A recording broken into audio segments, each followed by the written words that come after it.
बस आपको मालूम नहीं है कि आपका दिन कौन सा निश्चित है। उसने परंतु निश्चित कर कर भेज दिया। कालाधिपति महाकाल राजा ने एक निश्चितता दे दी कि इतना, ये पल, ये घड़ी, ये क्षण, ये समय तुम्हारा अंतिम है।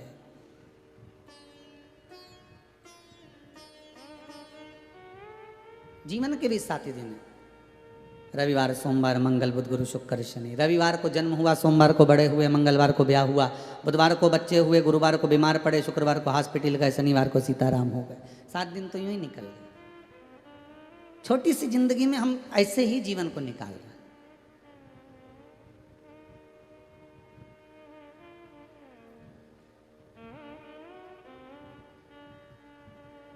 हीरे जैसे जीवन को कंकर और माटी का बना दिया हमने।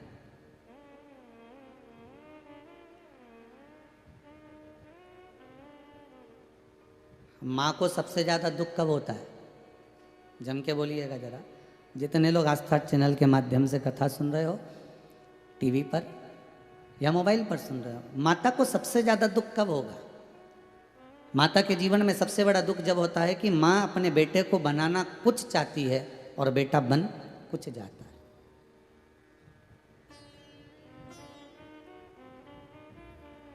गुरु को भी यही दुख होता है, माता को भी यही दुख होता है, पिता को भी यही दुख होता है।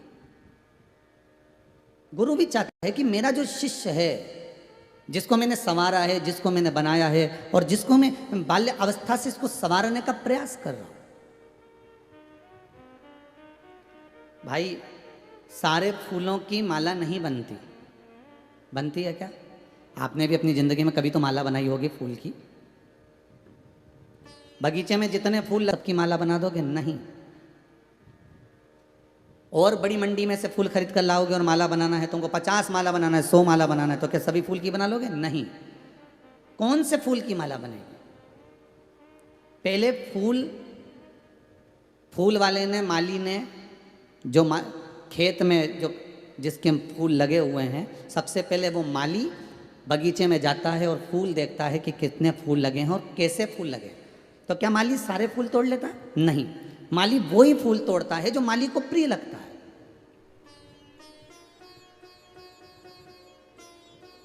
जो माली को अच्छा लगा।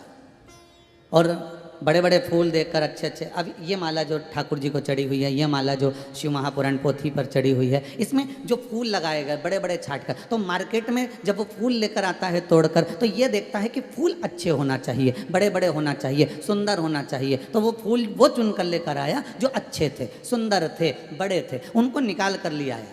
अब उसने मार्केट में, मंडी में रख दिया, उसको मार्केट में रख दिया, बाजार में रख दिया, किसको बेचना है। अब बाजार में कोई दूसरा माली आया फूल लेने के लिए, क्योंकि उसको माला का धंधा था, उसका माला का बिजनेस था, उसका माला का व्यापार था। उसने देखा फूल की बहुत सारी ढेरियां लगी हैं, कहीं कहीं छोटा सा फूल है, कहीं कहीं बड़ा फूल है, कहीं और उससे बड़ा फूल है। तो उस माल खरीदने वाले ने और देखकर माल खरीदा और फूल खरीद लिए। अब एक ने अच्छे चुन कर लाया था, दूसरा उसको खरीद कर ले गया। फिर अब वो माला जब बनाने बैठा ना, तो भी फूल छाट रहा है। तुम कभी किसी माला बनाने वाले के पास में 15 मिनट खड़े होकर देखना, 5 मिनट खड़े होकर देखना, जब वो माला बनाता ना, तो अच्छे अच्छे फूलों को छाट छाट कर ये बढ़ाए और उसको ला, फिर अच्छा, फिर जो बेकार होगा उसको वहीं पड़े रहने देगा, उसको साइड में निकालते जाएगा और अच्छे अच्छे फूलों को देखकर फिर वो माला बनाता। अब एक ने तोड़ कर लेकर आया, दूसरे ने माला बनाई खरीद कर, तीसरा गया खरीदने के लिए। माला 3-4 तरह की टंगी हुई थी, छोटे फूल की भी थी, बड़े फूल की भी थी। अब आप जब खरीदने के लिए गए तो खरीदार ने देखा कि जो अच्छे फूल की माला है, बड़े फूल की माला है, वही आप खरीदना पसंद करेंगे। ये 20 रुपए की है, ये 15 रुपए की है, 50 रुपए की, हमें ये दे दो। ये 5 रुपए 3 रुपए वाली जो छोटे छोटे फूल है, रहने दो, इसको करेंगे क्या, पड़े रहने दो, हमें बड़े फूल की माला चाहिए। बस यही जीवन है। गुरु एक ऐसा होता है, ध्यान दीजिएगा, सतगुरु एक ऐसा होता है जो अच्छे फूल को चुनकर माला बनाने का प्रयास करता है। उसमें सुई को चुभोता है, भक्ति के धागे में पिरोने के लिए उसको कष्ट देगा, चुभोएगा, शब्द कहेगा, जिससे ये अच्छी माला निर्मित हो जाए। अच्छी जगह अगर ये बन गई तो भगवान के चरणों में, भगवान के गले में पहुंच जाए। संत सदगुरु, साधु, तपस्वी, साधक, उपासक जितने भी होते हैं, माता पिता आदि जो भी होंगे, वो कुछ अच्छा चुनकर तुमको बनाने का प्रयास करेंगे। वो अच्छा देने का प्रयास करेंगे। शबरी अम्बा राम जी को अगर बेर दे रही है ना तो पहले उसको चखती है। क्यों? जम के बोलो, किस लिए? कि खट्टा ना हो, तीखा ना हो, बेकार ना हो। तो शबरी अम्बा बेर को चखती है। माँ अपने बेटे को, अपनी बहू को, अपने बच्चों को कुछ देने से पहले अगर कुछ प्रदान कर रही है तो पहले विचार करती है कि मैं ये चख लूँ, मैं इसको जो बनाना चाहती हूँ ये बन सकता है कि नहीं सकता। इसको मैं उस सीढ़ी तक लेकर जाना चाहती हूँ, उस मंजिल तक लेकर जाना चाहती हूँ जिस मंजिल तक कोई ना पहुंचा। माता पिता गुरु अपने बच्चे को मंजिल तक पहुंचाने का बहुत प्रयास करते। अब मर्जी आपकी है, आप कितनी गहराई तक जाते हैं, कितनी गहराई तक। समुद्र के किनारे मॉर्निंग वॉक करने वाले जो मॉर्निंग वॉक करते हैं, समुद्र के किनारे, जो तालाब के किनारे, जो सरोवर के किनारे, नदी के किनारे जो मॉर्निंग वॉक सुबह सुबह घूमने के लिए जाते हैं, उनको बड़ा मजा आता है सुबह सुबह समुद्र के किनारे घूमने में। बोलो आनंद आता है कि नहीं आता? समुद्र के किनारे घूम रहे हैं, उनको मॉर्निंग वॉक करने में बड़ा आनंद आ रहा है। उनको समुद्र के किनारे घूमने में, कोई कोई शाम को भी जाता है बीच पर, जूह पर, तो उनको बड़ा आनंद आता है। समुद्र के किनारे घूमने वाले को बड़ा मजा आता है। क्या केवल उसी को आनंद आता है? क्या केवल उसी को मजा आता है? केवल उसी को आनंद आता है? नहीं, उससे ज्यादा आनंद जो समुद्र के पानी में खड़ा रहता है, पानी की लहर जिसको लगती है, उसको उससे ज्यादा आनंद आता है। बोलो आता है कि नहीं आता? जो किनारे पर घूम रहा है उससे ज्यादा आनंद पानी में खड़े रहने वाले को आता है। पानी में खड़े रहने वाले को इतना आनंद आता है, जैसी लहर आएगी, बालू रेत नीचे पांव से खसक कर जाएगी, लहर वापस जाएगी, उसको और आनंद आ रहा है। पर उससे ज्यादा आनंद किसी और को भी आ रहा है जो समुद्र में नहा रहा है, जो अटखेलियां कर रहा है पानी में, जो नहा रहा है, उसको और आनंद आ रहा है। और उससे ज्यादा आनंद, नहाने वाले से ज्यादा आनंद किसको आ रहा है? जो डुबकी लगा रहा है, जो डुबकी लगा रहा है, डूब रहा है, डुबक रहा है, उसको आनंद आ रहा है। और डुबकी लगाने वाले से ज्यादा आनंद किसको आता है? बोलो जम के। जो समुद्र के अंदर गोता लगा रहा है और बिल्कुल नीचे जाकर सीप में से मोती निकाल कर ला रहा है, सबसे ज्यादा आनंद उसको आ रहा है। बस यही हमारा जीवन है। कोई कोई ऐसे होते हैं जो समुद्र के किनारे पर घूमते रहते हैं, कोई कोई ऐसे रहते हैं जो मन में सोचते तो हैं कि मैं सत्संग में जाऊंगा, कथा में जाऊंगा, मंदिर जाऊंगा, देवालय जाऊंगा। ये उसी में के हैं जो समुद्र के किनारे घूम रहे हैं। इनने पूरी जिंदगी निकाल दी घूम घूम के, और ये सोच रहे हैं मैं बड़े आनंद में हूँ, पर इनसे बड़ा आनंद दूसरे को प्राप्त हो रहा है। और भी हैं, कोई कोई ऐसे भी हैं जो पानी के अंदर जाके खड़े हो गए, कई कई ऐसे हैं जो मंदिर के अंदर जाकर बैठ जाते हैं, कई कई ऐसे हैं जो प्रवचन में जाकर बैठ जाते हैं, कई कई ऐसे हैं जो टीवी खोलकर बैठ जाते हैं, कई कई ऐसे हैं जो कथा में जाकर बैठ जाते हैं। पर वो उतना ही, बस पानी आए और पाँव के नीचे से निकलता चले जाए, इनको भी आनंद आ रहा है। पर इनसे ज्यादा आनंद उसको आ रहा है जो डुबकी लगा रहा है। कोई कोई ऐसे भी है जो मंदिर में जाकर दिया भी लगाते हैं, पानी भी चढ़ाते हैं, अगरबत्ती भी लगाते हैं, अभिषेक भी करते हैं, पूजन भी करते हैं, मतलब ये डुबकी लगा रहे हैं। और इनसे ज्यादा आनंद उसको आता है किसको? जो डूब कर गोताखोर अंदर जा रहा है। बस सबसे बड़ा आनंद वही है कि बिल्कुल नीचे तक गया और मोती निकाल कर लिया आया। सही भगत वो होता है जो कथा के मध्य में, कथा के अंतर्गत या भगवान की भक्ति में इतना डूब जाता है, इतना नीचे पहुंच जाता है कि उसमें से एक मेरा महाकाल रूपी मोती को निकाल कर ले आता है, भगवान को निकाल कर हृदय में बिठा लेता है, जो अनमोल मोती को लाकर सामने प्रस्तुत कर देता है। बस वही जीवन का सार्थक उसको प्राप्त हो जाता है। घूमने से कुछ नहीं मिलने वाला, पानी की लहरों में बैठने से कुछ नहीं मिलने वाला, स्नान करने से कुछ नहीं मिलने वाला। अगर सही तरह से अपनी जिंदगी का आनंद लेना है तो शिव महापुराण में थोड़ा सा अंदर जाना पड़ेगा, थोड़ा सा पहुंचना पड़ेगा, मिल जाए।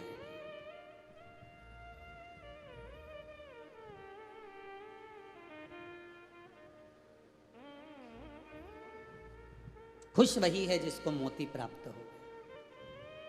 कितनी कठिनाई में मिलता है मोती, कोई साधारण मिले?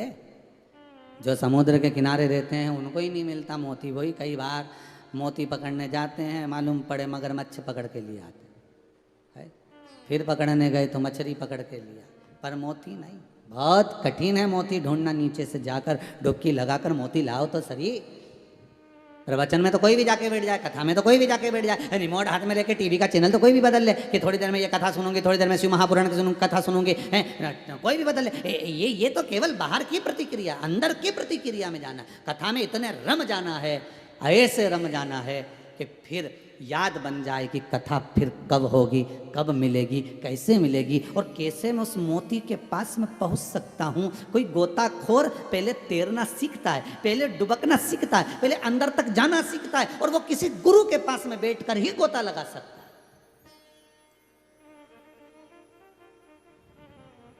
है। ऐसे नहीं मिल सकता।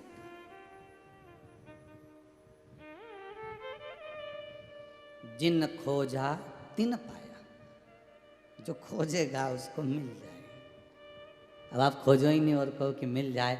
अपने तो बस हमने हनुमान चालीसा पढ़ी साहब, बस जोरदार। हम तो 5-5, 6-6 बार हनुमान चालीसा पढ़ते हैं। हम राम रक्षा स्तोत्र का पाठ करते हैं, हम एकादशी का व्रत करते हैं, हम सोमवार का व्रत करते हैं, हम ये करते हैं, हम वो करते हैं। पर कोई तुमसे पूछे कि तुम डुबकी लगाए,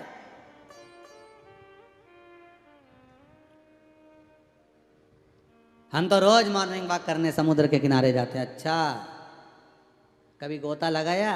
अरे राम, हमको कोई तैरना आता है? तो फिर कहीं मतलब का घूमना तुम्हारा, ऐसे घूम घूम के तो जिंदगी निकल गई, फिर क्या मतलब का?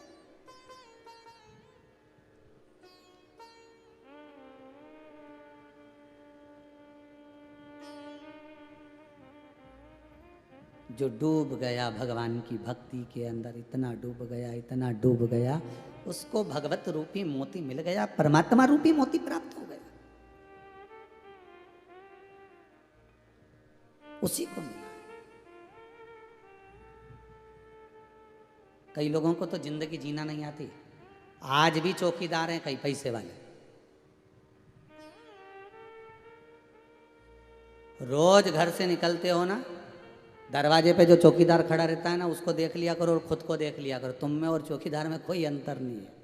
वो बाहर चौकीदारी कर रहा है, तुम घर के अंदर चौकीदारी कर रहे हो, बस इससे ज़्यादा जिंदगी और कुछ नहीं है। वो बाहर चौकीदारी कर रहा है, कुर्सी लगा कर बैठा है, रात्रि को जग रहा है, जाग रहा है, रात भर चौकीदारी करता है तुम्हारे धन को बचाने के लिए। वो बाहर बैठा है, तुम अंदर बैठे हो। नींद उसको भी नहीं आ रही, नींद तुमको भी नहीं आ रही। वो चौकीदारी कर रहा है तुम्हारे लिए, धन बचा रहे, जुड़ा रहे, तुम्हारे यहां कोई चोर ना आ जाए। तुम चौकीदारी कर रहे हो अपने बच्चों के लिए, धन बचा रहे, बच्चे उजाड़ ना दो। वो भी चौकीदार है, तुम भी चौकीदारी से थोड़ा सा तो छूटो रे, थोड़ा सा तो बाहर जाओ।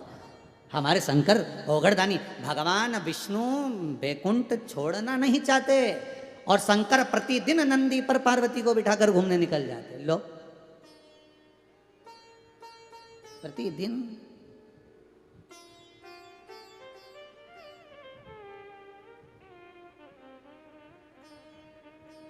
ये सूरत वाले सोमानी जी पहले कथा कराए, हम इनको देखकर हमने पहले भी कहा था, आज फिर कहते हैं कि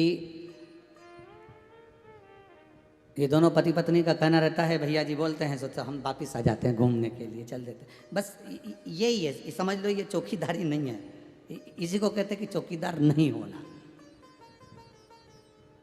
भोलेनाथ बुलाए, भगवान आवाज लगाए, अब मन कर रहा है मेरे को बद्रीनाथ जाना, मेरा मन करता है मैं कैलाश जाऊं, मेरा मन करता है महाकाल जाऊं, मेरा मन करता है भगवान की भक्ति में जाऊं, मेरा मन करता है शिव महापुराण की कथा सुनने जाऊं, मेरा मन करता है मैं सत्कर्म की ओर अग्रण्य हो जाऊं। तो ये चौकीदारी से वंचित है, क्योंकि चौकीदार तो एक जगह बैठा रहता है, उसको जाने की फुर्सत नहीं है, उसको फैक्ट्री से, उसको दुकान से, उसको व्यापार से, उसको आदि काम से कहीं नहीं जा सकता। जोड़ा जोड़ा तिजोरी में रखा, तिजोरी में रखा, रात को जागा और जोड़ा, जोड़ने के बाद बच्चों को दिया। ये चौकीदारी है, केवल चौकीदार। अरे संसार में कई ऐसे भी हैं कि बेटों के ब्याह हो गए, बेटियों की शादी हो गई, सब काम धंधे से लग गए, व्यापार व्यवसाय से लग गए, उसके बाद भी आसक्ति भरी हुई है कि अभी भी और कमाना है, और जोड़ना है, और जोड़ना है, कहीं बच्चों के लिए, कहीं बेटियों के लिए, कहीं दामादों के लिए, कहीं इसके लिए, कहीं उसके लिए, और जीवन गंवा दिया, परमात्मा के भजन में नहीं लगा। केवल चौकीदारी कर रहा है, केवल चौकीदारी। धन का सही मालिक कौन है? पैसे का सही मालिक कौन है? जो अपने ऊपर भी खर्च करे और सत्कर्म भी करता रहे। धन का सही मालिक वही है। केवल जोड़ा जोड़ा जोड़ा जोड़ा जोड़ा और मालूम पड़े ऐसी कोरोना महामारी जैसी तीसरी चौथी लहर आ गई न मालूम पड़े निपटी गया और सब धरा की धरा रह गया। तो कई मतलब का जीवन, फिर वो क्या मतलब का, फिर वो किस काम का। ना राम नाम लीनो तूने भरी जवानी में, तू डूब के मर जा रे चुल्लू भर पानी में। जिंदगी केवल गंवाने में लगा दी, केवल उजाड़ने में लगा दी। ना भगवत भजन कर पाया, ना स्मरण कर पाया, ना नाम जप पाया, ना नाम कीर्तन ले पाया। भगवान को भी दुख होगा, सोचेगा मैंने जन्म दिया था, माता के गर्भ में उल्टा लटका हुआ था, दोनों मुष्टिकाएं बंद थी, प्रतिज्ञा करी थी भगवान मुझे माता के गर्भ से बाहर निकाल दे, मैं तेरा भजन करूंगा, मैं भजन करूंगा, भजन करूंगा। और जैसे ही माता के गर्भ से बाहर निकला मैं तो भोजन करूंगा। भजन गाया 3-4 बार खाए, कभी राम गुण ना गाए। हरि जीभ्या पूरे शरीर में सबसे आलसी डिपार्टमेंट है जीवान। चुगली में घंटों निकाल दे, लड़ाई में 2-3 घंटा मालूम ही नहीं पड़ने दे। ऐसी भगवान को भी मालूम था बहुत गजब, इसलिए इसको 3 जगह से बांधा है। जीवान का भी कांच में ऊंची करके देखना, 3 जगह से बांध के रखी, टपर टपर मत करना। 3 जगह से बांधी, उसके बाद भी नहीं मानी। तो अब लक्ष्मी जी ने भगवान विष्णु से कहा कि प्रभु ये इसका कुछ करो। भगवान बोले चिंता मत कर, इसके लिए 32 सैनिक लगा देता हूँ। जब ज्यादा चबड़ चबड़ करेगी तो 32 सैनिक काट खाएंगे। तो दांत लगा दिए 32 कि ज्यादा निकले नहीं तो निपटा दो और वहीं काट दो। तो कहीं जो जल्दी जल्दी ज्यादा ज्यादा बोले नहीं खाता पीता तो उसकी काट दे, और तुरंत काटे वो जीवान को। अब उसमें से खून निकले और सबसे क्या मर्द कटी गई रे। लोगों की नाक कटे कि जीवान कटे, तो भी नहीं समझ में आए कि क्यों कटी। उसके बाद भी लक्ष्मी जी ने कहा प्रभु आप क्या करें, ये तो फिर भी नहीं मान रही। तो भगवान ने कहा चिंता मत कर, 2 दरवाजे लगा दूं उसमें बंद रहेगी। होठ लगा दिए बंद रहे, फिर भी नहीं मान रही। गजब, तो भी बोलने में पीछे नहीं आए। सबसे आलसी डिपार्टमेंट है पूरे शरीर में जीवान, बहुत आलसी। राम नाम के आलसी, खाने के होशियार, तुलसी ऐसे जीव को बारंबार धिक्कार। बताओ खाने के नाम क्या स्वाद बताए। दही बड़ा अच्छा बना साहब, कड़ी अच्छी बनी साहब, दाल अच्छी बनी साहब, रोटी अच्छी बनी साहब, चाय तो 1 नंबर बनी साहब, कॉफी बहुत बढ़िया बनी साहब, क्या जोरदार कुरकुरा है, क्या जोरदार वेपर से स्वाद इतना जोरदार बताए तुरंत। और जैसे इसको कह दे तू जितना खाने का स्वाद बताए उतना राम नाम का क्यों नहीं बताए, और इसको बिठा दो राम राम जपने के लिए। फ्रीजा जीवान देख जरा, राम राम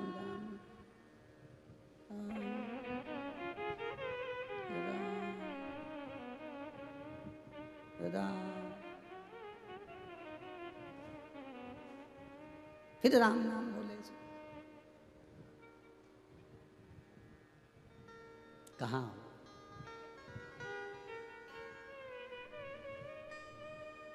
ना राम नाम लीनो ओ तूने भरी जवानी में, तो डूब के मर जा रे चुल्लू भर पानी।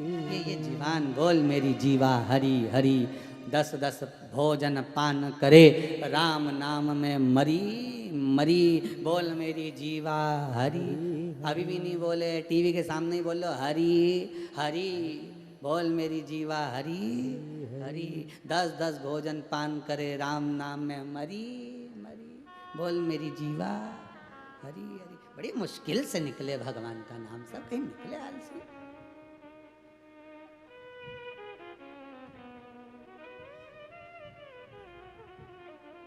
आधा घंटा तुम भगवान के सामने बैठो नहीं, आसन लगा के भगवान का पाठ करने, तो तुम्हारा मन नहीं लगे।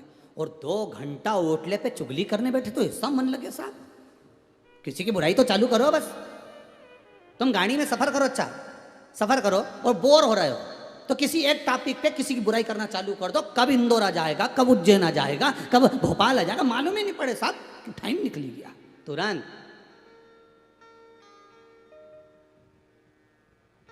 गोवर्धन नाथ जी की परिक्रमा करने जाओ, कुछ माताएं आपस में बातचीत करती जा और उनका पति बेचारा अकेला माला लेके चलता जाए। तुम देखना, जो माला लेके चल रहा है ना वो आराम आराम से चल रहा है, धीरे धीरे चल रहा है। और जो माताएं चली जा रही ना 2 3 4, और उन्होंने जो बहू का बात निकाली या किसी की निकाली और चली जा रही गिरिराज जी की परिक्रमा करते, धड़ धड़ धड़ धड़ धड़। जितने परिक्रमा करने वाले सबको आश्चर्य हो रहा है कि कैसी जोरदार चली जा रही। ये परिक्रमा का बल नहीं है, बल तो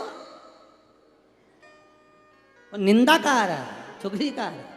और सही परिक्रमा का बल देखना है तो जो पीछे चल रहा है उसका पति हाथ में गौमुखी माला पकड़ा हुआ है, भगवान का नाम जपते जा रहा है, राधा राधा जपते जा रहा है, कृष्ण कृष्ण जपते जा रहा है, गिरी गोवर्धन धारी तेरा भरोसा भारी बोलते हुए जा रहा है। वो आराम से चल रहा है, वो निंदा में नहीं डूबा, वो भगवत भजन में डूबा।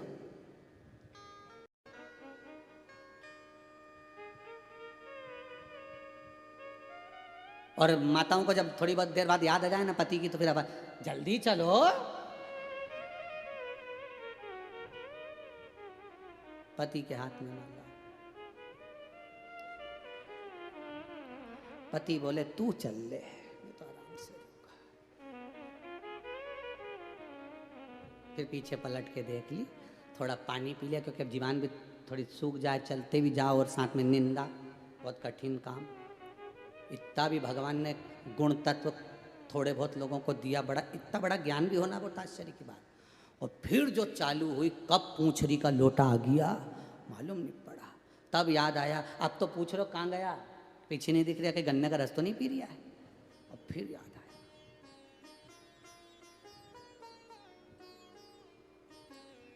अब पहुंच गई जतिपुरा तक। बात करते करते करते करते गिरिराज बाबा को दंडवत करा। गोवर्धन नाथ जी भी सोचे गजब की आई रे, खुद तो चुगली करी और मेरी परिक्रमा में करी, मुझे भी सुना दिया सब कुछ, हो गजब।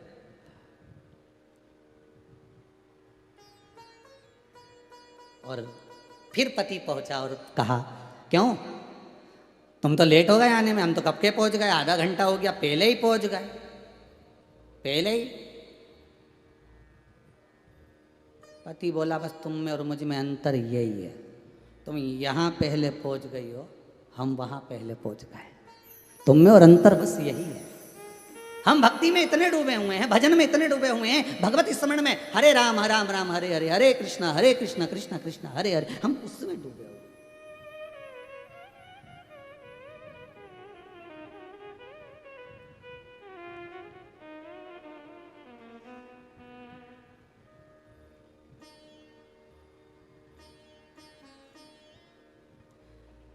कल रथ यात्रा थी, जगन्नाथ जी का रथ खींचा जा रहा था।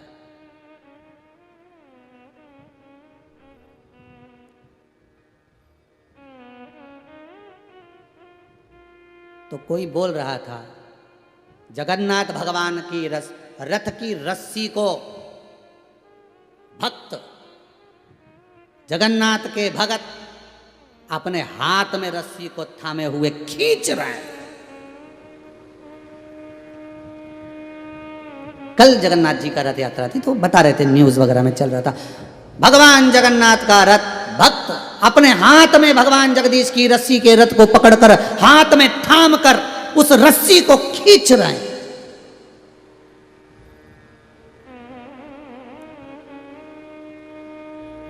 मतलब न्यूज वालों को ये दिखा, सबको ये दिखा कि इन सब ने रस्सी को थाम रखा है और खींच रहे हैं।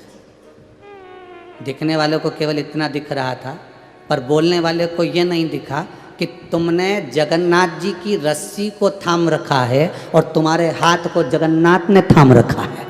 ये भी तो दिखना चाहिए, ये भी तो नजर आना चाहिए कि तुम्हें वो दिख रहा है कि तुमने रस्सी थाम रखी है, जगन्नाथ भगवान के खींचने वाली रस्सी को तुमने थाम रखा है, पर तुम्हें वो नहीं दिखा कि जगन्नाथ जी ने भी तो तुमको थाम रखा है, इसलिए तो तुम जगन्नाथ की रस्सी थामे हुए हो। किस समय बल जो जगन्नाथ जी के रथ को आगे बढ़ा दे, किस समय बल जो जगदीश को खींच कर ले जाए, बल केवल जगन्नाथ में ही है। वो तुम्हारे हाथ में जो बल देता है उसी बल पे तो तुम रस्सी पकड़ पाते हो। नहीं तो दुनिया में कई ऐसे पड़े हैं जो हाथ थर थर काँप रहा है, पलंग पर पड़े हैं, गिरे हुए हैं, कहीं जा नहीं सकते, आ नहीं सकते, हाथ से काम नहीं कर सकते, ये हाथ चले तो ये नहीं चले, ये चले तो ये नहीं चले, तो ऐसे भी हैं। पर जगन्नाथ ने तुम्हारा हाथ अपने हाथ में थाम रखा है, इसलिए तुम फैक्ट्री भी चला रहे हो, दुकान भी चला रहे हो, घर भी चला रहे हो, परिवार को भी चला रहे हो, व्यापार भी कर रहे हो, व्यवसाय भी कर रहे हो, और माला भी जप रहे हो, तो सेवा भी कर रहे हो, तो दान भी कर रहे हो, तो पुण्य भी कर रहे हो। कभी इस भरोसे में मत रहना कि तुमने रथ की रस्सी को पकड़ रखा है, इस भरोसे में रहना कि जगन्नाथ ने तुम्हें पकड़ कर रखा है, इसलिए करवा रहा है, इसलिए सेवा दे रहा है, इसलिए दान करवा रहा है, इसलिए पुण्य करवा रहा है, इसलिए सत्कर्म करवा रहा है, इसीलिए फैक्ट्री, दुकान, व्यापार, व्यवसाय सब वो करवा रहा है। उसने तुमको थामा है, तुमने उसको नहीं। ये हमारी गलत सोच है। यही भ्रांति को हमें निकालना है। मैं दुकान चला रहा हूँ, मैं टाइम पे नहीं खोलूँगा तो कौन ग्राहक आएगा, नौकर देखेगा कि नहीं देखेगा। अच्छा ये बताओ कब तक तुम दुकान चलाओगे? एक आध दिन हो, फिर सीताराम हो गए, दुकान फिर पड़ी की पड़ी रह जाएगी क्या? नहीं, फिर भी चलेगी, फिर भी चलेगी। वही वाली बात याद रख लो, एक सेठ जी कहते थे मैं मर गया तो पूरा घर मेरे पीछे मर जाएगा। इतना प्रेम करे हमारा घर का लोग साहब, इतना चाहे मेरे को मेरे घर के लोग, एक मिनट नहीं रह पाए मेरे बिना। इतने में गुरुजी को मालूम पड़ गया कि सेठ जी हमेशा ही एक बात कहते, तो गुरुजी पहुंच गए उसके, और गुरुजी ने कहा सेठ जी कैसे हो? सेठ जी बोले राम राम गुरुजी, दंडवत करता हूँ, साष्टांग करता हूँ, बहुत दिन बाद आए। गुरुजी बोले हम टाइम टाइम पे टपकते हैं। गुरु हर कभी नहीं आता। गुरु को तो जब मालूम पड़ जाता है कि ये ज़्यादा अहंकारी हो गया, या इसको ज़्यादा कुछ गड़बड़ है, या इसको दुख है, या इसको तकलीफ है, या इसको कष्ट है। गुरुजी सुख में भी आते हैं तो गुरुजी दुख में भी आते हैं, ऐसा नहीं होता। आप बस दिल से गुरु को याद करना, जिस गुरु को याद करोगे दिल से वो तुम्हारे सम्मुख में होगा। गुरुजी बहुत दिनों के बाद आए, नहीं बस वैसे ही आ गया था। और सेठ जी बढ़िया बच्चा काचक। तो गुरुजी बोले मेरा मन है गुरुजी। सेठ जी बोले बोलो क्या बात है? सेठ जी के मुंह से फिर निकल गया, गुरुदेव रोटी खा लो, जिम लो भोजन। गुरुजी तो भोजन जिम लिया। अब जिमते जिमते गुरुजी बोले वाह साहब क्या जोरदार भोजन बना है, तुम्हारे यहाँ के भोजन के बराबर दुनिया में कहीं भोजन नहीं मिलता। मैं इतनी जगह जाऊँ पर भोजन तो तुम्हारे यहीं का मिलता। इतने में सेठ जी के मुंह से निकल गया हमारी पत्नी इतना जोरदार भोजन बनाए की नहीं बनाए। बाकी का कोई क्या नहीं बने इतना जोरदार भोजन जो मेरे यहाँ बने। और गुरुजी प्रेम भी उतना ही करे हमारे से। अच्छा बहुत जोरदार। और गुरुजी जितना ये प्रेम करे नहीं उतना की उतना पूरा परिवार मुझसे प्रेम करे। अच्छा, और मैं भी उतना ही करूँ। अच्छा हाँ। और गुरुजी अगर मान लो मैं मर जाऊं ना तो मेरे पीछे ये सब मर जाए।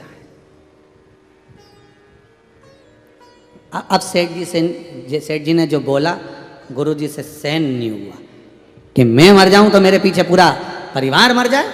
हाँ, मेरी पत्नी रो रो के मर जाए, मेरा बेटा, मेरी बहू, मेरे पोता पोती सब मर जाए मेरे पीछे, इतना मुझे चाहते हो।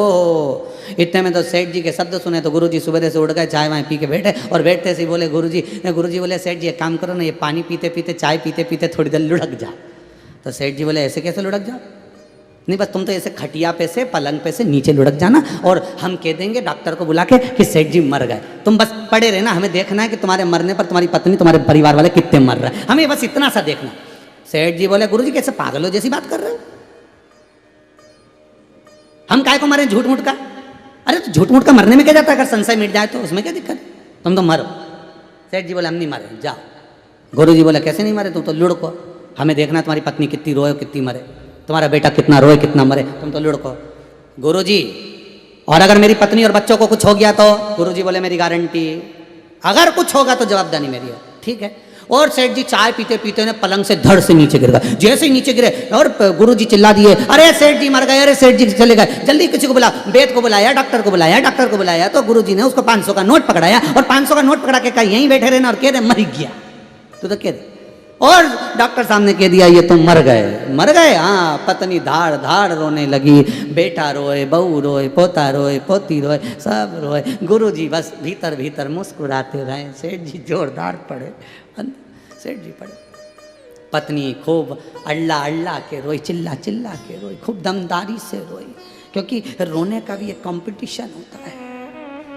मरे जब तो रोना ही पड़ता है। रोए खूब दमदारी से रोए।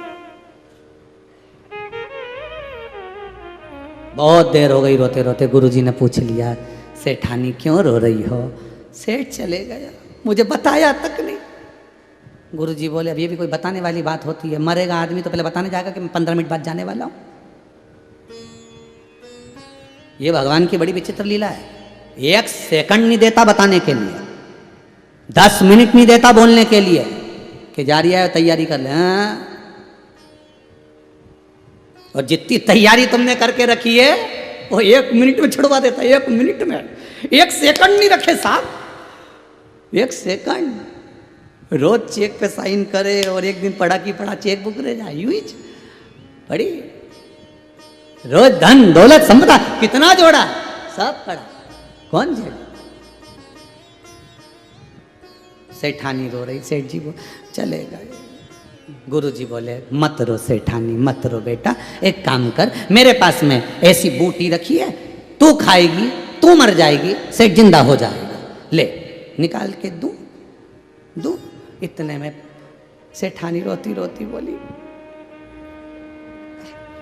सेठ गुरु जी बोले खा ले, तू खाएगी, तू मर जाएगी, सेठ जिंदा। रोते रोते बोली इनकी तो उम्र हो गई थी, इनकी उम्र हो,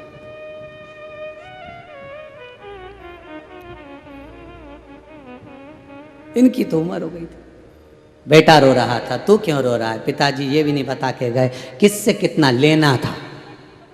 बाप को गुस्सा आ गया, बताओ बाप मरा पड़ा और ये कि लेना कितना, उठने वाला था पिताजी, इतने में गुरुजी ने चिमटा खोल दिया, पड़े चुपचाप, मैं पड़े रहे, उठ मत जा। बेटा तू मत रो, क्यों रो रहा है, ले ये बूटी तू खा ले, तू खाएगा तू मर जाएगा। बेटा रोते रोते बोला पिताजी कह रहे थे बेटा सब तुझे ही संभालना है, अब जान दो, क्या कर सकते हैं, अपने हाथ में, अब उम्र भी थी तो। सेठ जी को लगा पत्नी बताओ के उम्र, और अभी 3 दिन पहले बोल रही थी कि तुम तो जवान दिखते हो, और अभी क्या कह रही उम्र हो गई, बूटी खाने के नाम पे। बेटे की भी उम्र तो बोल रहा है पिता की उम्र हो गई। छोटा सा बच्चा रो रहा था, पोता तू क्यों रो रहा है, दादाजी चले गए, कुरकुरा कौन दिलाएगा, वेफर्स कौन दिलाएगा, टॉफी कौन दिलाएगा। इतने में गुरुजी बोले ले बूटी तू खा ले, तू खाएगा तू मर जाएगा, थारा दादा जिंदा हो जाएगा। पोता रोते रोते बोला गुरुजी तुम्हारे कोई आगे नहीं, तुम्हारे कोई पीछे नहीं, तुम नहीं खा लो। सब मिलके वो गुरुजी को बूटी खिला रहे थे, खुद ना खा रहे।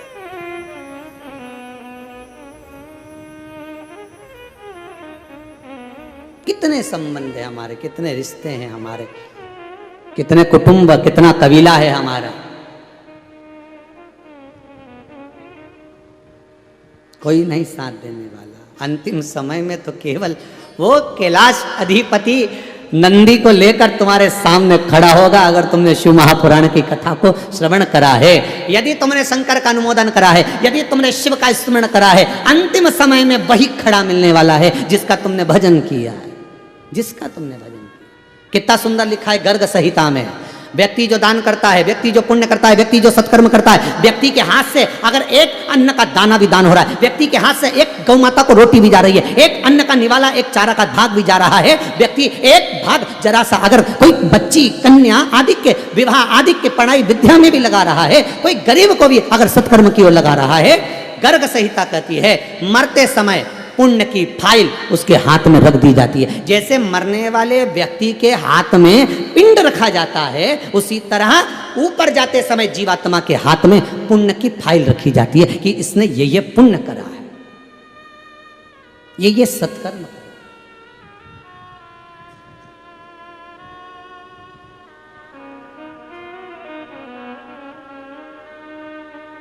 और वो पुण्य, वो सत्कर्म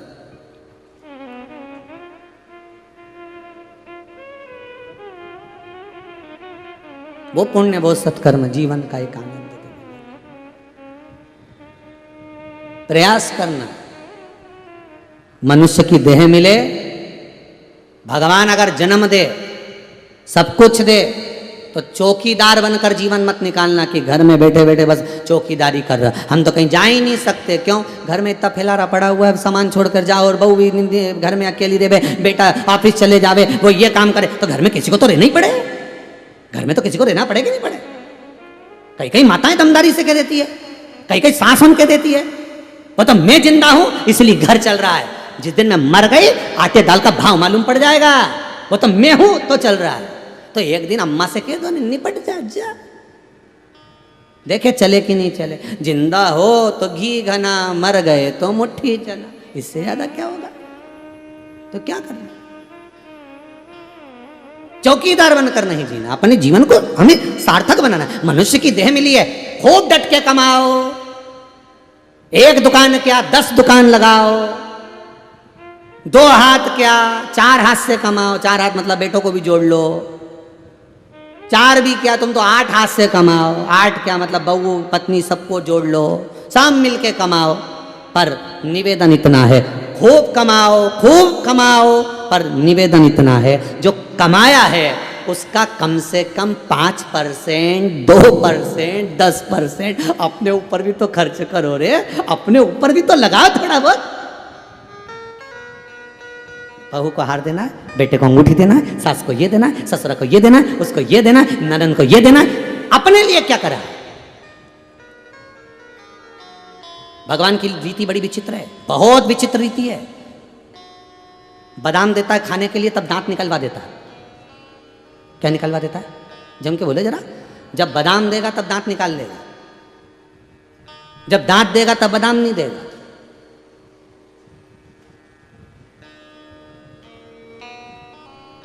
वो निकाल। रीति बड़ी विचित्र है, बहुत बहुत विचित्र रीति, बहुत विचित्र। और उसकी रीत बड़ी विचित्र। सुख देगा, देगा, मना नहीं है कि सुख नहीं देगा, देता है। व्यक्ति एक बात बस याद रखना, अपने जीवन में उतार के रखना एक बात को, अपनी जिंदगी में दुख ना आए या संभव बात है। ऐसा कोई मनुष्य नहीं जिसके जीवन में दुख नहीं आएगा।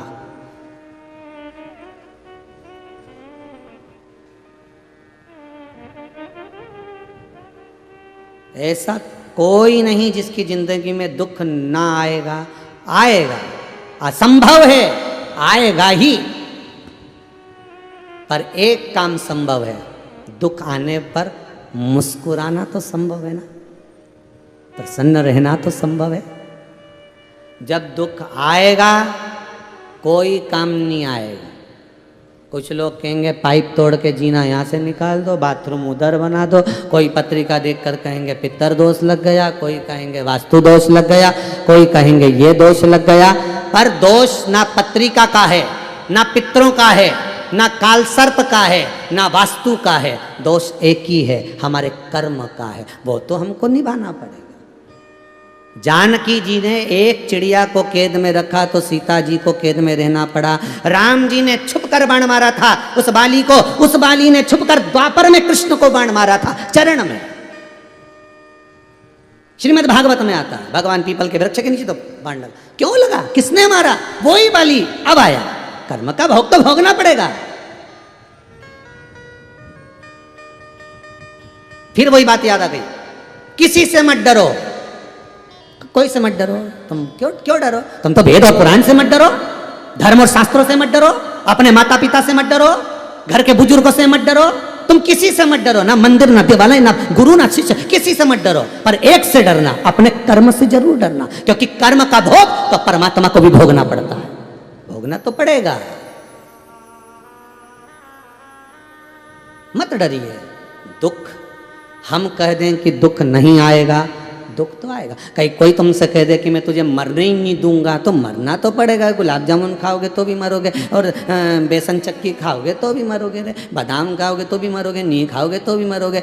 तुम चाहे ऐसे एक्सरसाइज कर लो, चाहे योगा कर लो, चाहे कैसे भी कर लो, चाहे पैदल चल लो, चाहे कितने, मरना तो निश्चित है। वो तो भगवान अपना कोटा तो पूरा कर लेगा। लंकाधिपति रावण के पास में तो स्वयं 33 कोटि देवता उसकी लंका में बंधे पड़े थे। यमराज तो हाजिरी बजाता था, स्वयं यमराज हाजिरी बजाने जाते थे लंकाधिपति रावण के। क्या रावण नहीं मरा? अरे बोलो तो मरा कि नहीं मरा? मरा नहीं, मरना तो पड़ेगा। बोले तुम्हारे इस नाभि में अमृत भर लो, चाहे कुछ भी कर लो, मरना तो पड़ेगा। तो जब मृत्यु निश्चित है तो एक काम करो ना, भजन करते करते मरो, स्मरण कर कर, दान कर कर, पुण्य कर कर, सत्कर्म कर कर अपने प्राणों को त्यागो। जब प्राण ऐसे त्यागोगे तो फिर जन्म नहीं होगा, ये पक्का। और आप में से अगर कोई वापस जन्म लेना चाहता है तो मना भी नहीं है साहब, तुम तो खूब आराम से खूब पाप करो रे दादा, कहीं रखा है क्या, रखा है? तुम तो करो।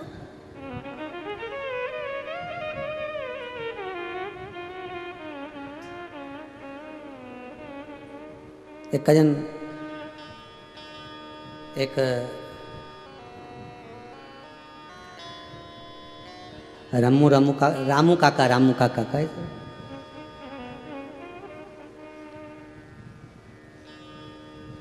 तो वो एक बात हमेशा कहते थे, मिश्रा जी, हमने कहा हाँ काका सुनो, हम मरने के बाद बैकुंठ नहीं जाना चाहते। तो हमने कहा काका कहाँ जाओगे? नरक। और हम भगवान से बार बार रोज प्रार्थना करते हैं कि हमें नरक भेज देना, हमें बैकुंठ मत भेज देना, भगवान से विनती है हमारी। और वो कह रामू काका बोले तो कहे मिश्रा जी आप भी भगवान से विनती करना कि हम मरे तो हमको नरक भेजे, स्वर्ग मत भेज देना। तो हमने पूछ लिया, तुम बार बार जब भी सियोर आते हो तो एक ही बात कहते हो कि हम बस वो गांव के तो थे, तो कहे हमसे बस भगवान से इतना कहना कि हम मरे तो हमको नरक देना, स्वर्ग मत देना। तो हमने कहा तुम्हें दिक्कत क्या है स्वर्ग जाने से, तुम्हें तकलीफ क्या स्वर्ग? हम तो बस भगवान से इतना ही कहेंगे कि हमको नरक भेजना, हमको स्वर्ग नहीं जाना। तो हमने कहा रामू काका तुम बार बार एक ही बात कहते हो, जब भी आओ मिलने के लिए एक ही बात कहते हो कि हमको नरक भेजना, स्वर्ग मत भेजना। तो स्वर्ग से तकलीफ क्या तुमको ये बताओ कि नहीं, हमारा पूरा गांव नरक में मिलेगा तो हम अकेले स्वर्ग में क्या करेंगे?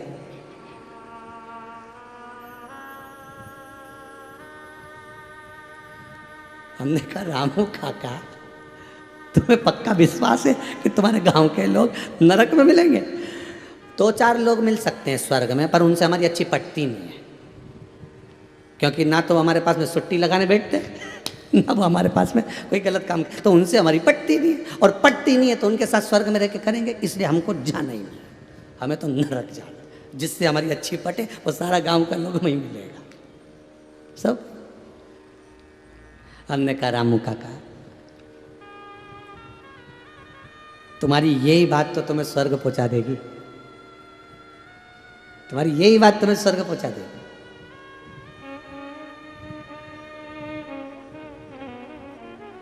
जो जिस बीमारी से ज्यादा डरता है वो बीमारी उसको जल्दी से पकड़ लेती। बहुत ध्यान देना महाराज, उसका कारण लिखा है भविष्य पुराण में, समझिएगा।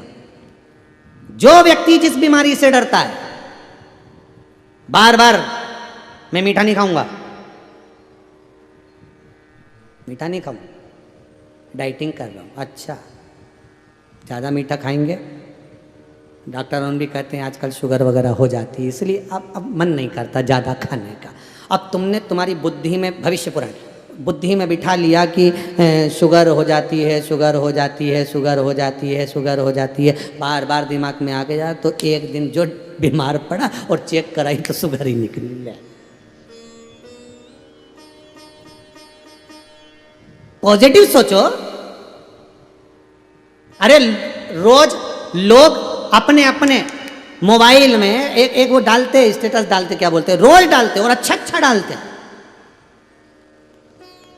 हम कहते प्रतिदिन लिखकर भेजो कि अपने को पॉजिटिव सोचना है, अपने को अच्छा सोचना है, बुरा नहीं। दुनिया के लोगों के लिए भी, अपने लिए भी अच्छा सोचिए, आप बिल्कुल अच्छा होगा। रोज प्रतिदिन याद करो कि आज मुझे गुलाब जामुन खाना है, भले घर में गुलाब जामुन नहीं बने, भले तुम्हारे यहाँ रसगुल्ला नहीं बने, भले तुम्हारे यहाँ बालूशाही नहीं बने, पर तुम 15 दिन बोल के तो देखो आज मेरे को गुलाब जामुन खाना है, मेरे को बहुत दिन से गुलाब जामुन की याद आ रही है। तुम देखना 15 दिन क्या 4 दिन में गुलाब जामुन तुम्हारे पास आएगी, भले कहीं से लिया,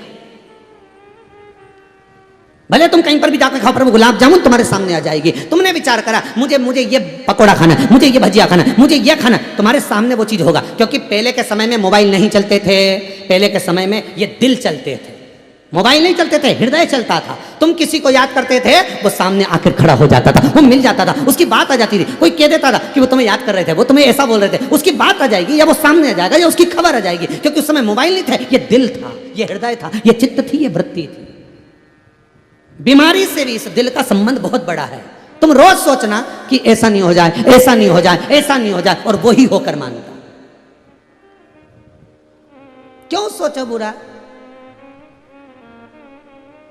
अच्छा सोचो नहीं, रोज अच्छा सोचो। आज मेरा मन है मैं यमुनोत्री जाऊंगा, मैं गंगोत्री जाऊंगा, मैं बद्रीनाथ, मैं केदारनाथ, मैं कुबेरेश्वर धाम, मैं महाकाल, मैं ओमकारेश्वर जाऊंगा। भगवान बुलाएगा। दिल में लेकर बैठे हो तो हफ्ता भर भी नहीं कराएंगे, वहीं पहुंचा देगा तुरंत। और दिल में लेकर बैठ गए ना कि मुझे ऐसा लग रहा है, बुरा बुरा सा लग रहा है, बुरा बुरा सा लग रहा है, तो भगवान कहीं ना कहीं बुरा नहीं कर दे। अच्छा सोचिए। तो कई लोग कहते हैं ना, थोड़ा सा जोड़कर चलो, बुरे वक्त में काम आएगा। ये सीख देने वाले बहुत मिलेंगे तुमको। बोलो, बोलते कि नहीं बोलते? ऐसी अकल देने वाले बहुत मिलेंगे तुमको। थोड़ा जोड़ के चलो, बुरे वक्त में काम आएगा। तो तुम भी उसको कह सकते हो, शंकर का भजन करते चलो तो बुरा वक्त काहे को आएगा। उसको कहते हुए जाओ ना। सीख देने वाले तुमको हमेशा मिलेंगे। थोड़ा जोड़ के चलो, बुरे वक्त में काम आएगा। थोड़ा जोड़ के चलो, बुरे वक्त में काम आएगा। और उससे पहले ये कोरोना महामारी में निपट गया तो जोड़ के चलो, जोड़ के चलो। और अलमारी में धन पड़ा रिया, पूरी गोदरेज की अलमारी में कपड़े जमे कि जमे पड़े रह गए।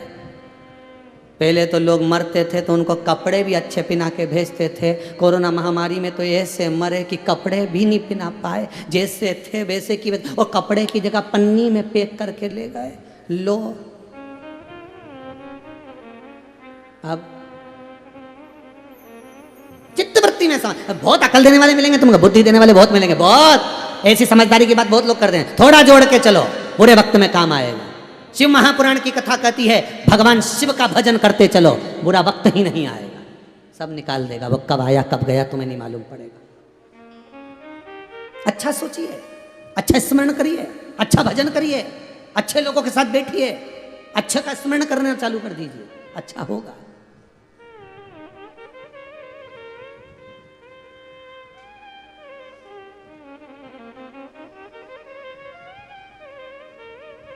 बस जितना उत्तम सोचोगे उतना उत्तम ही हमें प्राप्त होगा।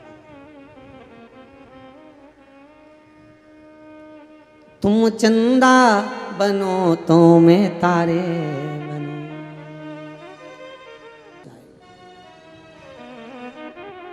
नवरात्रि चल रहे हैं, गुप्त नवरात्रि।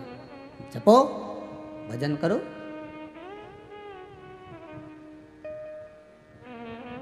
जपिए। कई लोग जो माता जानकी ने वाल्मीकि बाबा से पूछकर जो अनुष्ठान किया था इस गुप्त नवरात्र में, 9 फूल समर्पित करने का,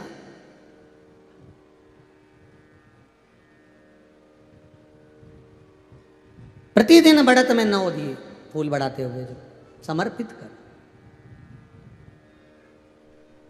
उसका जो सुख है वो मिलेगा जरूर, उसका जो फल है वो मिलेगा जरूर।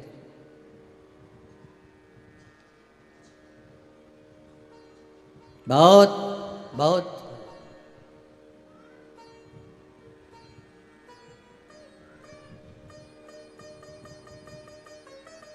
कोई व्यक्ति कह रहा था, गुरुदेव भगवान ने इतना फल दे दिया हमको, तो इतना फल दे दिया कि बताऊं क्या गुरुदेव, परंतु अब समय नहीं रहता हमारे पास में कि हम मंदिर जा पाए। इतना दे दिया है कि एक पहले तो सोमवार चले ही जाते थे, अब तो सोमवार को भी नहीं जा पाते। इतना फल भगवान दे दिया है कि समय नहीं मिल पा रहा है। तो हमने भी कह दिया उसको कि देख भाई, फल दे दिया है, निवेदन है, बहुत से ऐसे लोग हैं फल खाने में टाइम लगता है इसलिए जूस निकाल कर पी जाते हैं। जब ज़्यादा फल मिल रहा है तो तू भी जूस निकाल कर मत पी जाना, समय का उपयोग करना। भगवान जब ज़्यादा दे तो गुणगान भी ज़्यादा करना। भगवान जब ज़्यादा दे तो भजन भी ज़्यादा करना। भगवान जब ज़्यादा दे तो ज़्यादा दान भी करना। भगवान जब ज़्यादा दे तो सत्कर्म भी ज़्यादा करना। भगवान जब ज़्यादा दे तो स्मरण भी ज़्यादा करना। नहीं तो फल का जूस बनने में देरी नहीं लगती, और जो फल ज़्यादा इकट्ठा हो जाए तो सड़ने में भी देरी नहीं लगती। लोग आम की पेटी ले जाते हैं घर वालों के लिए, खूब 2-3 दिन तक चल जाएगी, 2-3 दिन तक चल जाएगी। पहले दिन खा लो अच्छे से खा लो, दूसरे दिन खा लो फिर अच्छे से खा लो, तीसरे दिन तो उसमें नीचे से कहीं सड़ जाए। जैसे आम खाओ नीचे से टपक जाए। अब किसको मालूम कि नीचे से वो गल चुका है, छिलका है, सब निकल गया, पूरा रस नीचे नीचे, कपड़ा भी बेकार हो गया। बता तो इतने में घर की जो बुजुर्ग माँ थी उसने, हम तो पहले ही बोल रहे थे कि खा लो, 1 दिन 2 दिन में खत्म करो। तुम तो ऐसे बचा बचा के रख रहे थे जैसे सोना चांदी हो। अब फल तो फल ही रहे, उसी तरह तुम अच्छा काम करोगे फल तो मिलेगा, पर उस फल का सदुपयोग करना, ये नहीं कि वो टपकने लगे। उसका उपयोग करिए। देने वाला देने में कमी नहीं रखेगा, आपको सत्कर्म करने में कमी नहीं रखना। देने वाला देने में कमी नहीं रखेगा, आपको पुण्य करने में, सत्कर्म करने में, भजन करने में देरी नहीं होना चाहिए। करो, जपते रहो, करते रहो, नाम जाप स्मरण करो, वो कमी ना रखेगा। किसको रखी कमी? माता अंजना गौतम बाबा के पास में जाकर कहती हैं, पिताजी संतान नहीं, बहुत दुखी हूं, बहुत दुखी हूं, मेरी औलाद नहीं, संतान नहीं। माता अंजना अपने पिता से जाकर कहती है कि मेरे संतान नहीं, मेरे को दुख है इस बात का। क्यों दुख करो? बाबा गौतम ने कह दिया कि एक काम करो, कि बस एक काम कर लीजिए। वो काम कौन सा है कि पार्थिव शिवलिंग का निर्माण करिए, और पार्थिव शिवलिंग का निर्माण कर कर उसका पूजन, उसकी अर्चना धारण करिए। उसकी पूजन अर्चना जब आप करोगे, उसकी पूजन अर्चना में जब आप डूबोगे, तब बाबा देव अधिदेव महादेव कुछ तो देंगे।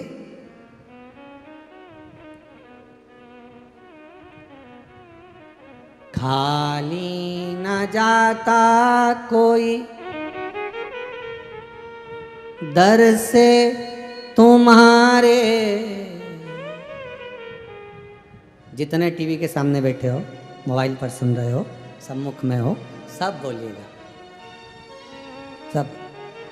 आप भी बोलिए सिडनी ऑस्ट्रेलिया में बैठकर, बांगड़ जी आप भी बोलिए। खाली ना जाता कोई दर से तुम्हारे, मैं भी खड़ा हूँ नन्ही बाहें पसारे, मैं भी खड़ा हूँ नन्ही बाहें पसारे।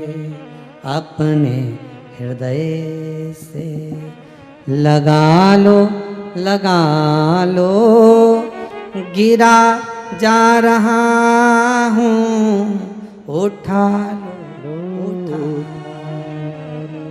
प्रभु अपने दर से अब तो न टालो, गिरा जा रहा हूँ, उठा लो, उठा लो। खाली न जाता कोई दर से तुम्हारे। हे शंकर औघड़दानी त्रिकालदर्शी, हे कैलाशी, हे अविनाशी, हे शिव, हे शंभो, तुम्हारे दरवाजे से कोई खाली नहीं जाता है, तुम्हारे दरवाजे से कोई खाली नहीं जाता। फिर मैं क्यों, मैं किस लिए?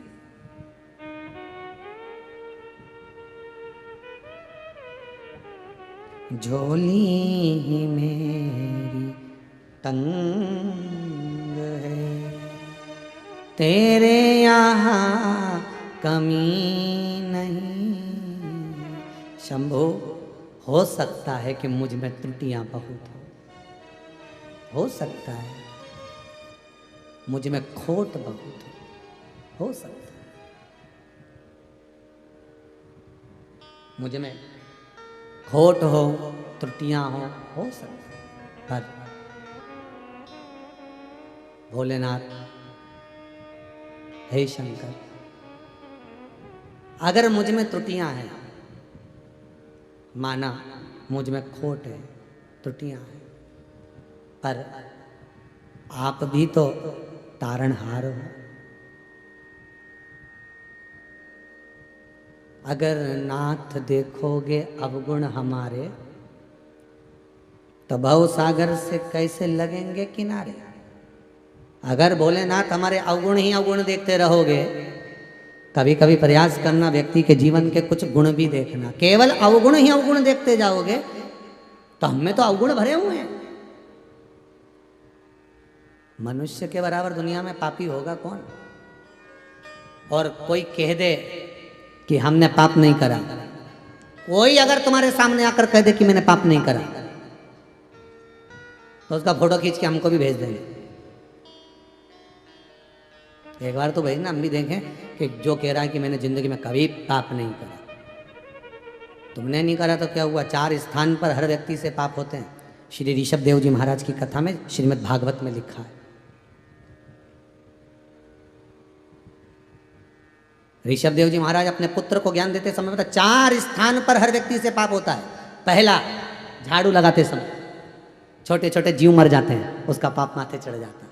दूसरा, बर्तन मांजते समय, कपड़े धोते समय, स्नान करते समय, झाड़ू पोछा करते समय, पानी का प्रयोग करते समय छोटे छोटे जीव मर जाते हैं, उसका पाप माथे चढ़ जाता है। तीसरा, अग्नि जलाते समय, रोटी बनाते समय, गैस जलाते समय, चूल्हा जलाते समय छोटे छोटे पतंगे अपने आप जल जाते हैं, छोटे छोटे।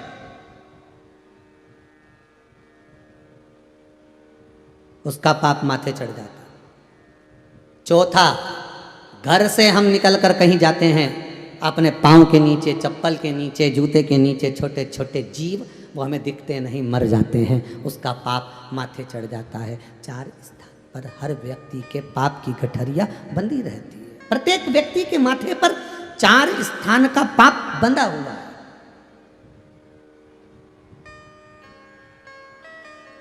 इसीलिए कह रहे हैं, कोई तुमसे कहे ना कि हमने पाप नहीं करा, तो उसका फोटो खींच के यहाँ भेज दे। जो प्रयास करेंगे अपन उसका आस्था चैनल पे भी फोटो दिखा दें कि इन्हें पाप नहीं करा।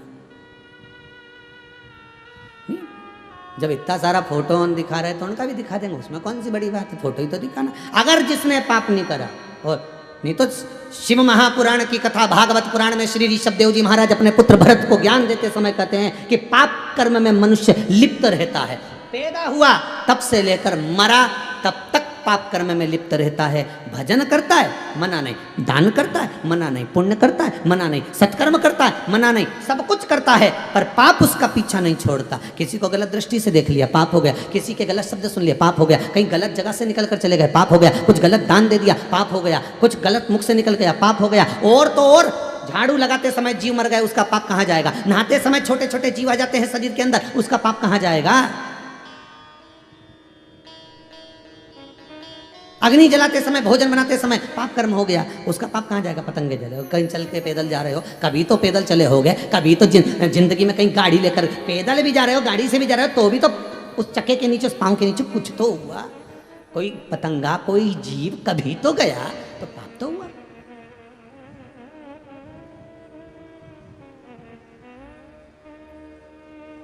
कोई के साधु कभी पाप नहीं करता, सन्यासी पाप नहीं करता, संत पाप नहीं करते, गुरुजन पाप नहीं, ये पाप नहीं तो क्या है? क्या गुरुजन स्नान नहीं करेंगे? क्या संतजन स्नान नहीं करेंगे? भजन करेंगे तो स्नान तो करना ही है ना, कपड़े तो धोना ही है ना, झाड़ू तो लगाना ही है ना।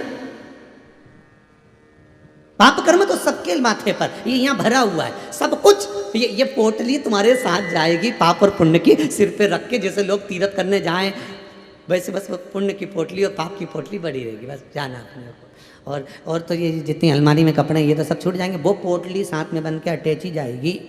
अब पुराना समय था पोटली का, आज का समय अटैची का, इसलिए अब अपन अगली बार से पोटली नहीं कहेंगे, अटैची कहेंगे। ठीक, अटैची तो जाएगी, पुण्य और पाप।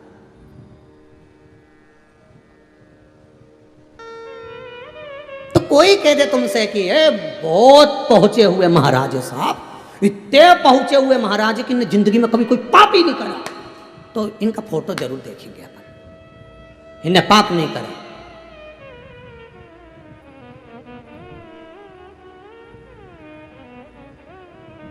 अरे भाई, मानव का शरीर है, पाप कर्म में मनुष्य कहीं ना कहीं आ ही जाता है, आ ही जाता है।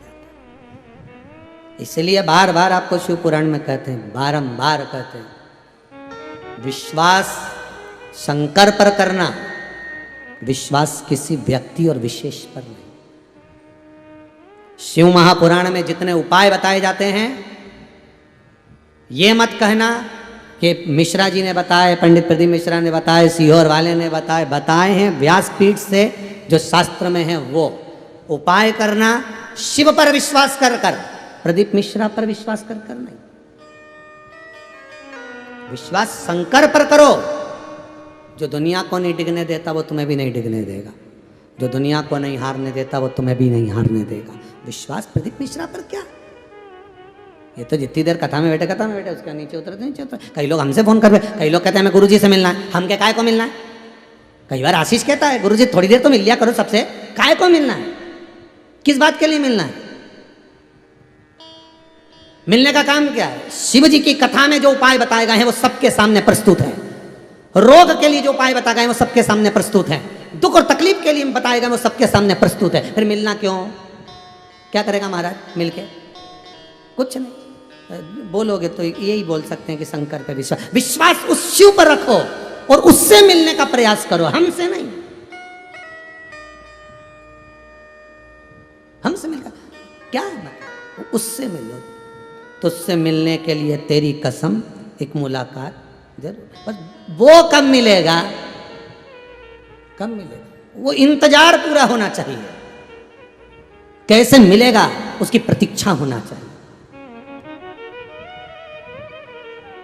और दूसरा, मिलने का अगर भाव में लगे तो इतना भगवान से जरूर कहना कि एक बार मैं आस्था चैनल पर कथा सुन रही हूं, मैं टीवी के सामने सुन रही हूं, मैं मोबाइल पर सुन रही हूं, पर अगर शंभू कृपा कर दे, शंकर कृपा कर दे तो एक बार ये लॉकडाउन हटे, कोरोना महामारी समाप्त हो जाए और समाप्त होने के बाद बाबा ऐसी कृपा कर दे कि एक बार शंकर की इस पोथी के सामने बैठकर भी कथा सुन लो, ऐसी कृपा बाबा कर दे तो समझो कि मिलना हुआ। शिव महापुराण से मिलना है, शंकर से मिलना है, ओघड़ी से मिलना है, हमें संसार वालों से नहीं। क्या करेंगे ये इनसे मिलके भी? मरने वाले व्यक्ति को सब लोग फोन लगा लगा के बोल रहे थे काकी जी आ जाओ, काका जी जा रहे, मौसी जी आ जाओ, मौसा जी आ जाओ, बुआ जी आ जाओ, फूफा जी आ जाओ, सबको इकट्ठा कराओ सबको। और मरने वाला मर रहा है, वो मुंडा बांध, उसको हिला हिला के कह रहा है मौसी जी आइए। उसने आंखें निकाल के देख भी लिया, मुंह में ऑक्सीजन लगी, आंखें निकाल कर देख रहा है, आंख में से आंसू बह रहा है।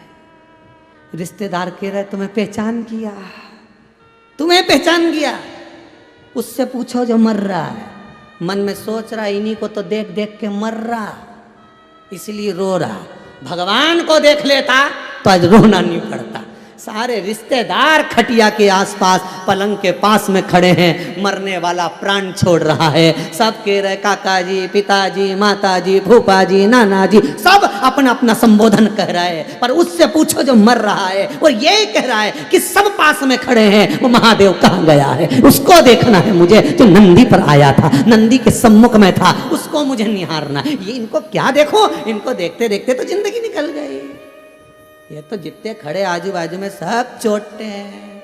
एक के राखी पे हमको ऐसी साड़ी दे दी, दूसरी के हमको ऐसा कर दिया, भैया के पास इतनी जोरदार साड़ी थी, अच्छी दे देता तो कहीं जाता। तो वो भी तो याद कर, मायरे में इतना बड़ा हाफ सेट दिया वो याद कर ले। नहीं, साड़ी जो दी ना वो याद आ रही, वो हाफ सेट नहीं, फुल सेट नहीं। फिर भाई ने कहा भाई के पास में तो कितना था, कितना धन था, थोड़ी सी हमको दे जाता। उसके चक्कर में अरे जारा वाला व्यक्ति, सब चोटे लुटेरे लुटेरे लुटेरे मिलेंगे संसार में। जिस दिन से पैदा हुए उस दिन से लूट रहे रे, इतने बड़े चोटे हैं। कोई के मम्मी बोल मम्मी, पापा बोल पापा, ये लूट रहे तुम्हारी श्वासों को, तुम्हारी धड़कनों को, तुम्हारे समय को लूटना चालू कर दिया। लूटते लूटते लूटते लूटते जब पूरी बोरी खाली हो गई शक्कर की, आखिरी में सब समाप्त हो गया, तब जाके कि अब निपट गया, इसके छोड़ दिया। क्योंकि सब तो लूट लिया, लूटने के बाद ही शमशान भेजा जाता है कि अब सब लूट लिया, अब शंकर जी के पास भेज दो, अब कुछ नहीं बचा। ऐसे संबंध क्या काम के, ऐसे वर को क्या वरूं जो जन्मे और मर जाए, वर वरूं मेरा सांवरा तो मेरा चूड़ा अमर हो जाए। मेरे भगवान से प्रीत लगाई होती, कभी एक बार दिल से शिव महापुराण की कथा सुनी होती, तो मरते समय ये परिवार वालों को तो भगवान अंदर ही नहीं घुसने देता, अंदर ही नहीं घुसने देता, कह देता वेंटिलेटर पे पड़ा, और अंदर घुसने ही नहीं देता। और शंकर और तू दोनों मिलके बातचीत करते, यूं चले जाते, इनका तो मुंडा ही नहीं देखना होता, बस शिव भीतर आ जाता, शंकर अंदर।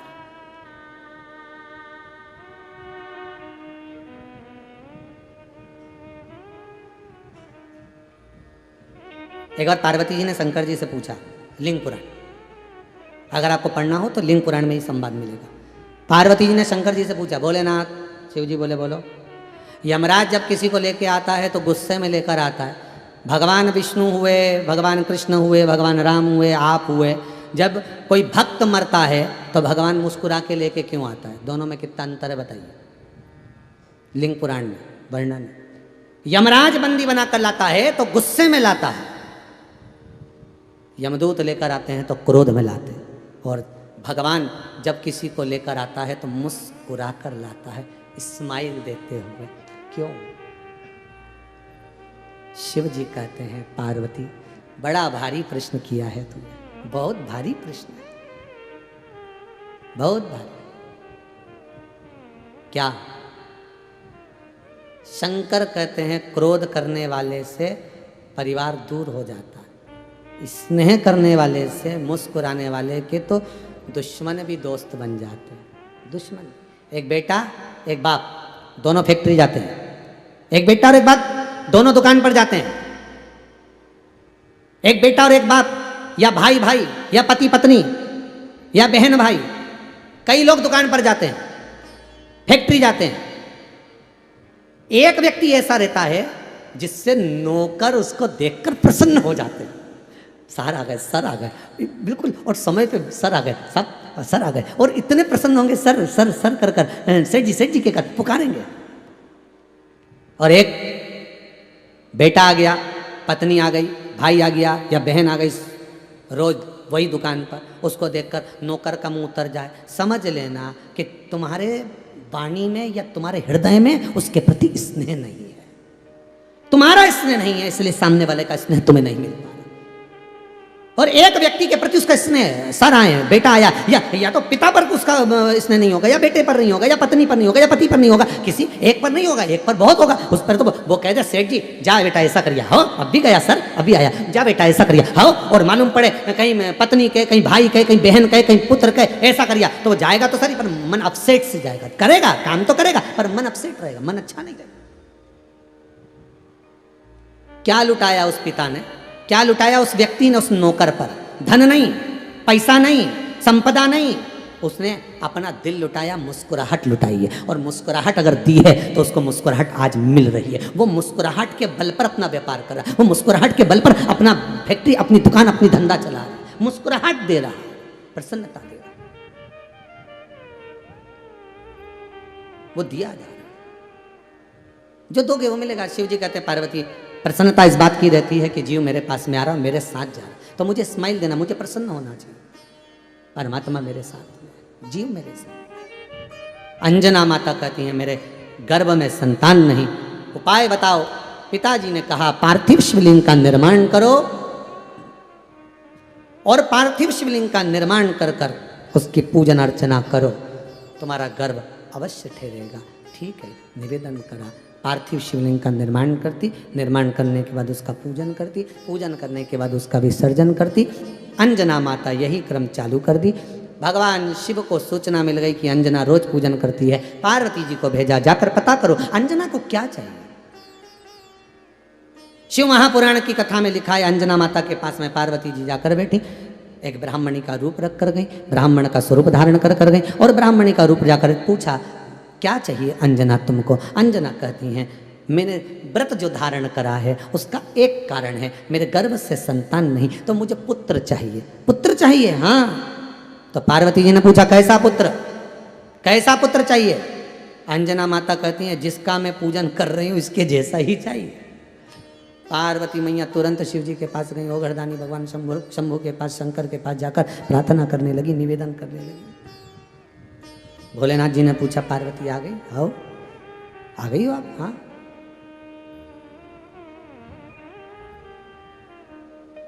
क्या बोली अंजना? पुत्र चाहिए, बस इतना सा मांगा।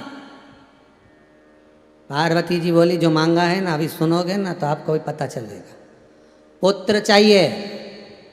तो पार्वती जी से शंकर जी बोले, इतनी देरी क्यों करी, दे के आ जाती आशीर्वाद, मैं नहीं भी बोलता तो भी दे देती।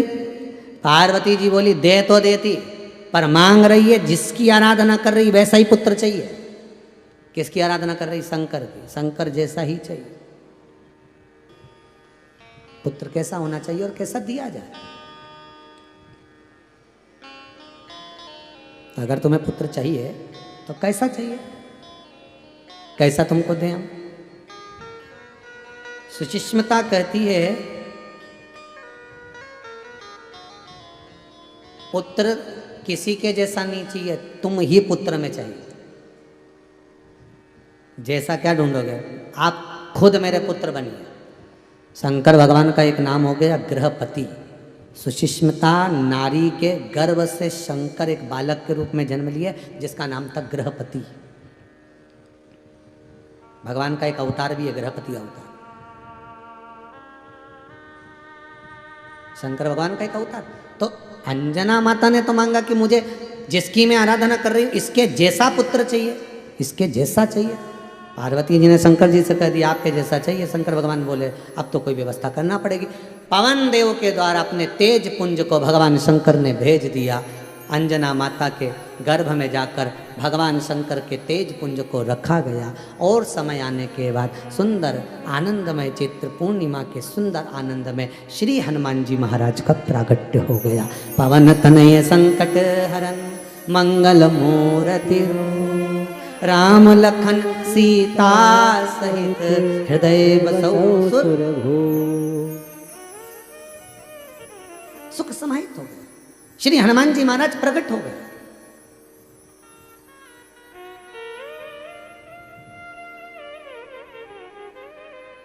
शंकर खाली नहीं छोड़ता।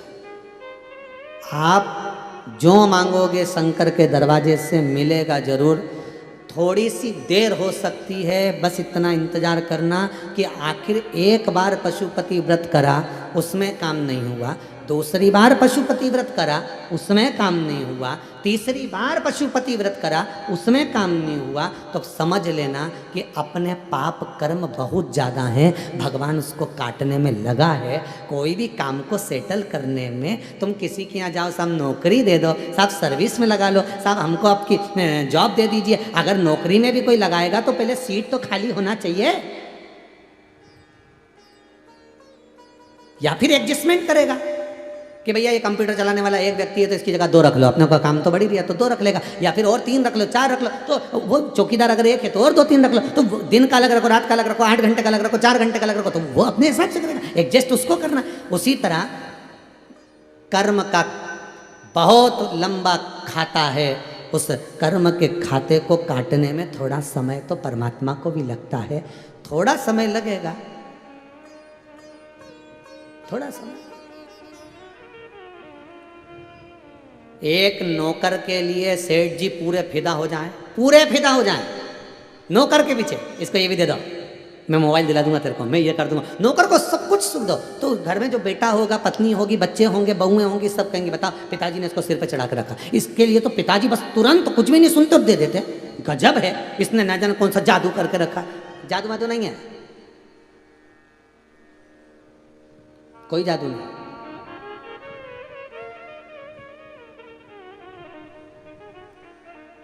वो भजन कर रहा है, वो सेवा कर रहा है, सेवा करते करते उसके प्रति प्रेम जागृत हो गया। तुम भी करते रहो व्रत, तुम भी करते रहो साधना। एक बार उपाय करा, फल नहीं मिले, शंकर भगवान से जाकर कहना मेरी त्रुटि क्या है ये जरूर बताना। आप आए नहीं, सुबह हो गई, मेरी पूजा की थाली धरी की धरी रह गई, बताना जरूर क्यों नहीं आए। कुछ फिर नहीं हुआ, उपाय करा नहीं हुआ, सोच लेना कहीं ना कहीं कुछ ना कुछ त्रुटि जरूर रह रही है। भगवान से प्रार्थना करना, विश्वास रखकर मेरा काम पूर्ण कराना। हे शंभु, हे शंकर, हे त्रिकालदर्शी, हे कैलाशी, हे अविनाशी, हे शंभु, ऐसी कृपा करना, ये मेरा। माना के मैं पतित बहुत हूँ, माना के मैं पतित बहुत हूँ, हरि पतित पावन तेरो नाम, भोले त्रिपुरारी। हरि पतित पावन तेरो नाम, भोले त्रिपुरारी।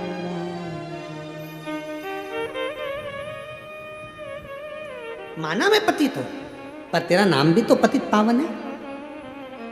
माना मैंने बहुत पाप कर्म करा है, बेकार कर्म करा है, पर साथ तो तू ही सकता है ना। अगर नाथ देखोगे अवगुण हमारे, तो हम भव से कैसे लगेंगे किनारे। सारे अवगुण हम में देखोगे तो फिर हम कहाँ जाएंगे। शिव कृपा करिए। अंजना माता के गर्भ से भगवान श्री हनुमान जी महाराज प्रकट हो गए। शंकर का एक अवतार श्री हनुमान जी महाराज प्रकटे हैं, शिव का एक अवतार।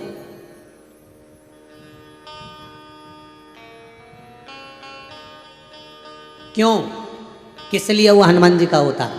शिव महापुराण कहती है राम जी शंकर जी के बिना नहीं रह सकते, शंकर जी राम जी के बिना नहीं रह सकते। इसलिए शंकर जी एक रूप रखकर हनुमान जी बनकर राम जी के पास पहुंच गए कि अपन दोनों साथ रहें। कृष्ण अवतार में राधा शिव है। राधा कौन है? शिव। कृष्ण शिव के बिना नहीं रहते, कृष्ण राधा के बिना नहीं रहते, राधा कृष्ण के बिना नहीं रहते।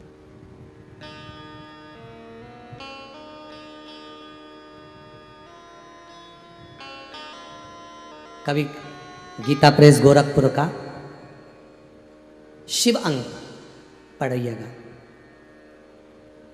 अगर वो नहीं पढ़ सको तो गीता प्रेस गोरखपुर का स्कंद पुराण कल्याण अंक पढ़िएगा। कल्याण का कभी मौका लगे, उसमें मिलेगा कि शंकर कौन है द्वापर में, तो कहा शंकर पार्वती का शिव का अवतार है। राधा कौन है? शिव का अवतार। राधा शिव का अवतार। और कृष्ण कौन है? तो उस पुराण में आपको मिलेगा कृष्ण स्वयं काली जगदम्बा माता पार्वती का अवतार है। ये दोनों उसमें आपको दोनों मिलेंगे। आप पढ़िएगा, कभी योग लगे तो उसको पढ़ना जरूर। कल्याण का शिवांक गीता प्रेस गोरखपुर का अवश्य। स्कंद पुराण कल्याण अंक के अंतर्गत उसको जरूर पढ़िएगा, आपको मिलेगा, सब कुछ मिल जाएगा। जितनी कथा इस व्यासपीठ से बांची जाती है, सारी पुराणों में से निकाल निकाल कर, उप पुराणों में से निकाल कर उसको एकत्रित कर कर तब आपके सामने रखी जाती है। पर कई लोग ऐसे भी होते हैं, महाराज जी आपने ये बोला, कहाँ से बोला? उस पुराण से बोला। तो उस पुराण में तो हमने पढ़ा ही नहीं। अब तुम्हारी दृष्टि नहीं जाए तो कौन क्या करे भैया? पढ़ने के भी तो तरीके होते हैं। इंजीनियर लाइन के जितने बच्चे होते हैं, डॉक्टर लाइन के जितने बच्चे होते हैं, सीए पढ़ने वाले जो बच्चे होते हैं, सभी पढ़ते हैं। बोलो सीए की पढ़ाई में कितने बच्चे बैठते हैं? इंजीनियर की पढ़ाई में कितने बच्चे बैठते हैं? डॉक्टर की पढ़ाई में कितने बच्चे बैठते हैं? ढेरों बच्चे बैठते हैं।